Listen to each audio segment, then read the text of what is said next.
Real estate में निवेश करने के कई तरीके हैं। आप अपनी जरूरत, बजट और जोखिम उठाने की क्षमता के हिसाब से कोई भी तरीका चुन सकते हैं। यहाँ कुछ सबसे लोकप्रिय तरीके दिए गए हैं।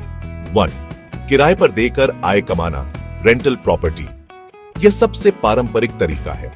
इसमें आप एक घर, अपार्टमेंट या कमर्शियल प्रॉपर्टी खरीदते हैं और उसे किराए पर दे देते हैं। फायदे: हर महीने आपको नियमित आय मिलती है।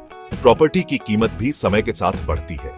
नुकसान: इसमें ज्यादा पैसा लगता है और किराएदार ढूंढने या प्रॉपर्टी की मरम्मत करने का काम भी करना पड़ता है। 2.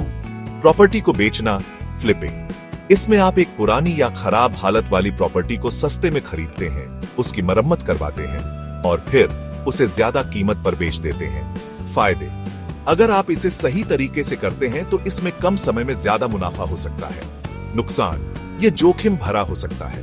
अगर मरम्मत में ज्यादा पैसा लग जाए या प्रॉपर्टी बिकने में समय लगे तो नुकसान हो सकता है। 3. खाली जमीन में निवेश, इन्वेस्टिंग इन लैंड। आप विकासशील जगहों पर खाली जमीन खरीद सकते हैं। जब उस जगह का विकास हो जाए तो जमीन की कीमत काफी बढ़ जाती है। फायदे: इसमें रखरखाव का खर्च नहीं होता है और जमीन की कीमत में बहुत तेजी से वृद्धि हो सकती है। नुकसान: जमीन से कोई मासिक आय नहीं होती है और इसकी कीमत बढ़ने में कई साल लग सकते हैं। For REITs, real estate investment trusts, ये उन लोगों के लिए बेहतरीन विकल्प है जिनके पास ज्यादा पैसा नहीं है। यह एक ऐसी कंपनी होती है जो बहुत सारी बड़ी प्रॉपर्टी खरीदकर उन्हें मैनेज करती है। आप उस कंपनी के शेयर खरीदते हैं और उसके मुनाफे में हिस्सेदार बन जाते हैं। फायदे: इसमें कम पैसे से निवेश शुरू किया जा सकता है और जोखिम भी कम होता है।